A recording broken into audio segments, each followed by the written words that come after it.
DC machine में जो armature होता है उसका काम क्या होता है, बना कैसे होता है। तो ये जान लीजिए डीसी मशीन ये हमें आपको जैसा मैंने बताया ये जो है सॉलिड नहीं होता है बल्कि यहाँ सिलिकॉन स्टील की। अगर ऑप्शन में पाएंगे तो अधिकतर यही ऑप्शन देखने के लिए मिलता है। जो ऑप्शन सबसे छोटा आपको दिख रहा हो हिस्टैरिसीस लॉसेस को रिड्यूस कर सके। मोटाई किस चीज का होता है और इसकी मोटाई कितनी होती है। तो ये आर्मेचर के जो स्लॉट होते हैं उसी पे आर्मेचर की वाइंडिंग की जाती है।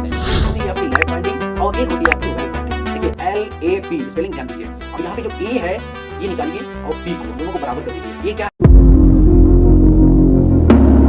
नमस्कार प्यारे साथियों, आप सभी का स्वागत है एक और नए वीडियो में। प्यारे साथियों, इसके पहले हमने डीसी मशीन की पूरी संरचना भाई बहुत कंप्लीट तरीके से, बहुत ही मजेदार तरीके से देखी थी। अगर आप लोगों ने नहीं देखा है तो मैं वीडियो का लिंक जो है डिस्क्रिप्शन में दे दूंगा, आप वहां पे जाके अच्छे से पहले पार्ट 1 देख लीजिए। पार्ट 2 में हम सबसे पहले पढ़ेंगे प्यारे साथियों डीसी मशीन में जो आर्मेचर होता है उसका काम क्या होता है, बना कैसे होता है। तो ये जान लीजिए डीसी मशीन में जो स्टेटर होता है फिर उसमें आर्मेचर ऐसे डाला जाता है। ठीक है, जो मतलब घूमने वाला भाग होता है जिसे हम रोटर कहते हैं, इसी को हम क्या कहते हैं डीसी मशीन में आर्मेचर। और आर्मेचर का काम क्या होता है भाई, ईएमएफ को उत्पन्न कराना। ठीक है, तो ये आर्मेचर जो होता है प्यारे साथियों ये पूर्णतः सॉलिड नहीं होता है। अब घूमने वाला पार्ट है आर्मेचर, तो इसका मतलब यह है यह सॉफ्ट पे ही स्थापित किया जाता है। तो जो आर्मेचर होता है ये जैसा कि मैंने बताया ये जो है सॉलिड नहीं होता है बल्कि यहाँ सिलिकॉन स्टील की पत्तियों को, ठीक है, पतली पतली पट्टियों को लेमिनेशन करके वर्निश करके जोड़कर इसे तैयार किया जाता है। यहां पूछा जाता है भाई आर्मेचर का जो रेजिस्टेंस होता है वो कितना होता है। तो 1 ओम से कम होता है आर्मेचर का रेजिस्टेंस। आप अगर ऑप्शन में पाएंगे तो अधिकतर यही ऑप्शन में देखने के लिए मिलता है। जो ऑप्शन सबसे छोटा आपको दिख रहा हो वही सही होता है, लेकिन हमेशा ध्यान रखें कि आर्मेचर का जो रेजिस्टेंस होता है वो 1 ओम से कम होता है। अब प्यारे साथियों इसमें पूछा जाता है जो आर्मेचर है जो इसमें सिलिकॉन की मात्रा होती है वो कितना परसेंटेज होती है। तो आप जान लीजिए सिलिकॉन की मात्रा 3.8 से 4.6% तक सिलिकॉन की मात्रा होती है। और इसमें सिलिकॉन इसलिए मिलाया जाता है ताकि हम हिस्टैरिसीस लॉसेस को रिड्यूस कर सकें, कम कर सकें। अब ये जो लेमिनेशन होता है, ठीक है, सिलिकॉन स्टील की पत्तियां लेते हैं फिर उसको लेमिनेट करते हैं, वर्निश करते हैं, फिर जोड़ के आर्मेचर को तैयार करते हैं। तो कभी कभी इसमें पूछा जाता है जो लेमिनेशन होता है ये किस चीज का होता है और इसकी मोटाई कितनी होती है। तो लेमिनेशन जो है माइका के द्वारा किया जाता है और इसकी मोटाई जो होती है 0.35 से 0.5 mm तक होती है। प्यारे साथियों कभी कभी यह पूछा जाता है भाई कि ये जो आर्मेचर होता है ना उसमें जब लेमिनेशन करते समय, जोड़ते समय उसमें छोटे छोटे छिद्र क्यों किया जाता है जिसे हम डक्ट कहते हैं। तो आप जान लीजिए छिद्र इसलिए किया जाता है ताकि ये शीतलन हो सके, कूलिंग के लिए छिद्र इसमें किया जाता है।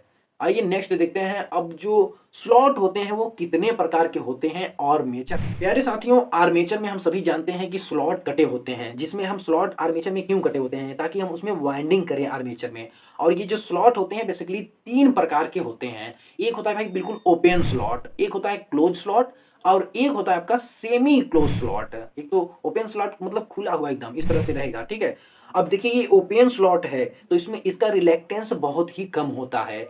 वाइंडिंग तो इसमें आसानी से हो जाएगा क्योंकि बिल्कुल खुला हुआ है तो वाइंडिंग करने में कोई प्रॉब्लम नहीं होगी। लेकिन जितना आसानी से वाइंडिंग होगा इसमें वाइंडिंग का ठहराव भी उतना ही मुश्किल होता है क्योंकि ओपन है, ऐसे हुआ तुरंत वाइंडिंग फेंका जाएगी निकल के, बिल्कुल खुला हुआ है ना। उसके बाद प्यारे साथियों नेक्स्ट आता है आपका क्लोज्ड स्लॉट।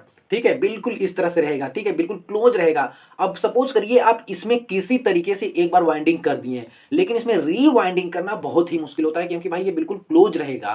ठीक है, तो ठहराव तो आसानी होता है लेकिन इसमें रीवाइंडिंग करना बहुत ही मुश्किल होता है और इसमें एयर गैप भी बहुत ज्यादा देखने के लिए आपको मिलेंगे और इसका रिलेक्टेंस जो होता है बहुत ही हाई होता है।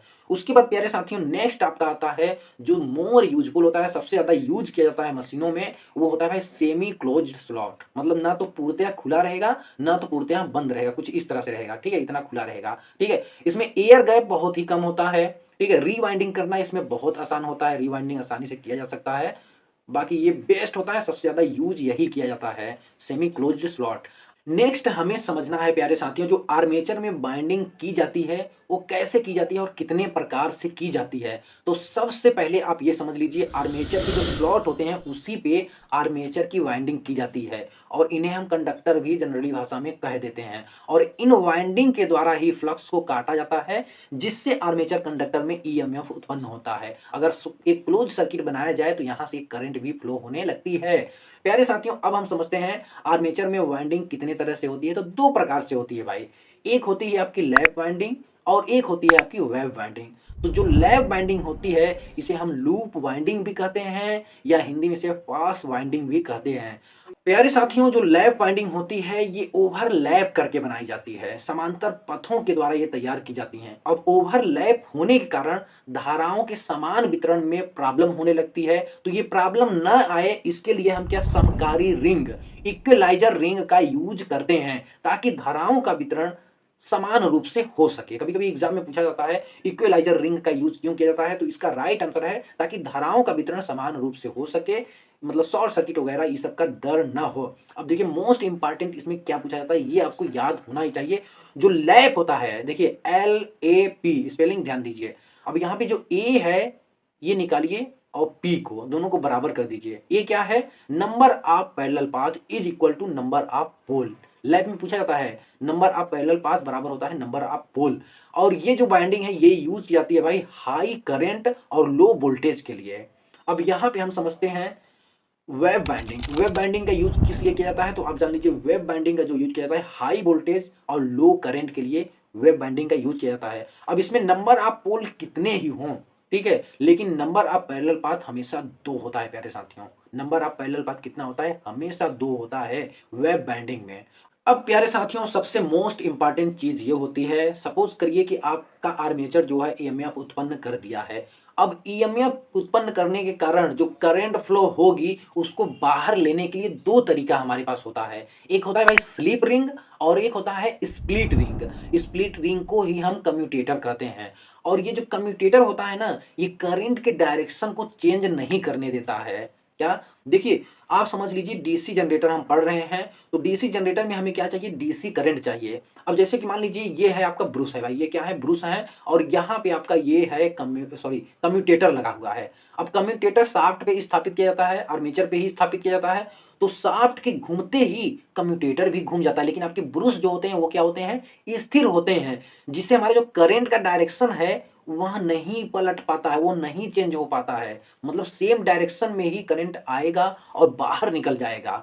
तो हमें क्या एक डीसी करंट मिलती है, एकदम प्योर डीसी तो नहीं मिलती है, लेकिन हम यहाँ पे डीसी करंट में ही इसे मानते हैं। तो कम्यूटेटर का डीसी जनरेटर में क्या काम होता है प्यारे साथियों, एसी को किसमें, डीसी में कन्वर्ट कर देना। और प्यारे साथियों यहाँ पे हम थोड़ा सा कम्यूटेटर के बारे में जान लें, तो आप जान लीजिए जो कम्यूटेटर होता है ये कठोर कर्षित तांबे हार्ड ड्रॉन कॉपर से बने होते हैं। और ये ना छोटे छोटे खंडों में, इस तरह से जैसे कम्यूटेटर है तो ये छोटे छोटे खंडों में अलग करके, ठीक है, इनके बीच जो है माइका पदार्थ भरा जाता है, ठीक है, अलग अलग खंडों में डिवाइड करके तब इनको हम बनाया जाता है। आप देख सकते हैं फिगर में।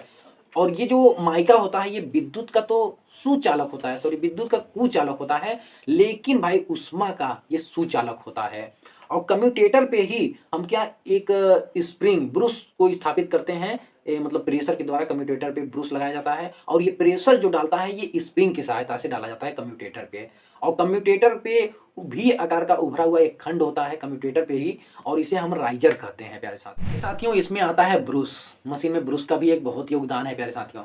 तो देखिए ब्रूस का काम क्या होता है, क्योंकि सभी कम्यूटेटर तो गति कर रहे होते हैं तो तार जो है मुरूड़ सुरूड़ के टूट टाट ना जाए, इसीलिए हम एक भाई स्टेबल ब्रूस लगा देते हैं, ठीक है। ब्रूस इस तरह से मान लीजिए एक ये ब्रूस एक ये ब्रूस, और ये आपका कम्यूटेटर है इस तरह से घूम रहा है, ठीक, ऐसे ब्रूस लगा होता है, इसमें सटा होता है।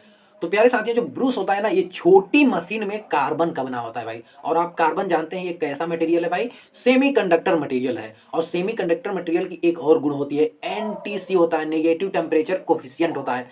एनटीसी का मतलब क्या होता है भाई कि अगर टेम्परेचर इंक्रीज करेंगे, बढ़ाएंगे, तो उस मटेरियल का जो रेजिस्टेंस है ना वो घटने लगता है। अब देखिए ऐसे ब्रूस लगा हुआ है तो इसमें घर्षण होता है, और घर्षण होगा तो भाई हीट जनरेट होगा, हीट जनरेट होगा तो ये आपके जो ब्रूसेस लगे हुए हैं ये गर्म होंगे, और गर्म होते ही इनके रेजिस्टेंस क्या होते हैं, घटने लगते हैं। तो जितना देर तक चलाते जाएंगे इसका रेजिस्टेंस घटता रहेगा भाई। उसके बाद बड़ी मशीन में देखिए करंट डेंसिटी जो होती है बहुत ज्यादा होती है, तो यहाँ पे कार्बन का यूज नहीं किया जाता है, किसका यूज किया जाता है भाई, यहाँ पे यूज किया जाता है भाई कॉपर का, या ग्रेफाइट प्लस कार्बन का भी यूज कर लेते हैं, तो कॉपर का यहाँ पे यूज किया जाता है। अब देखिए ये जो ब्रूस होता है, ठीक है, ये पूछा जाता है भाई कम्यूटेटर पे ब्रूस का जो दाब होता है ये कितना होता है, तो आप नोट कर लेंगे 0.1 से लेके 0.25 kg प्रति सेंटीमीटर स्क्वायर इसका दाब होता है। और ये जो दाब पड़ता है ये किसमें, ब्रूस में स्प्रिंग लगा होता है, उसके द्वारा यहाँ पे दाब डाला जाता है। प्यारे साथियों, यहाँ पे कार्बन ब्रूस की एक और प्रॉपर्टी होती है, क्योंकि कार्बन ब्रूस में ऑक्सीकरण नहीं होता है तो यहाँ कम्यूटेटर पे मतलब कम्यूटेटर को लॉस नहीं करने देता है। यह मतलब इतना सॉफ्ट होता है ना कि ये तो घिस जाएगा, कार्बन ब्रूस तो घिस जाएगा, लेकिन यह कम्यूटेटर को बिल्कुल भी घिसने नहीं देता है। एग्जाम में मोस्ट इंपॉर्टेंट क्वेश्चन पूछा जाता है भाई कि कार्बन ब्रूस का कितना भाग घिस जाए तो उसे चेंज कर देना चाहिए। तो आप जान लीजिए कार्बन ब्रूस का 1/3 भाग अगर घिस जाए तो उसे चेंज कर देना चाहिए। या पूछता है कितना भाग रह जाए, तो 1/3 भाग घिसने का मतलब कितना बचा भाई, 2/3 भाग अगर बच जाए तो भी इसे चेंज कर देना चाहिए। अब ये पूछा जाता है कार्बन ब्रूस जो होते हैं वो किसके द्वारा पकड़े हुए रहते हैं, तो यहाँ पे एक आपका लगा होता है रॉकर आर्म। प्यारे साथियों, जो कार्बन ब्रूस होता है ये रॉकर आर्म के द्वारा वहां पे फिक्स होता है। आई होप कि आपको यह क्लास बहुत अच्छी लगी होगी। अगर वीडियो अच्छा लगा है तो भाई वीडियो को लाइक करिए, शेयर करिए। अगर आप हमारे चैनल पर नए हैं तो चैनल को सब्सक्राइब करके साथ में बेल आइकन को भी प्रेस कर लीजिए और अपना कीमती कमेंट बॉक्स में कमेंट जरूर करिए भाई। आगे कमेंट से भी हमें बहुत ज़्यादा मोटिवेशन मिलता है नेक्स्ट वीडियो बनाने के लिए। तो प्यारे साथियों, आज की वीडियो में खैर इतना ही रखते हैं। बाकी all the best for your bright and successful future. Bye bye, take care all of you. Thank you for watching my video. जब नौकरी मिलेगी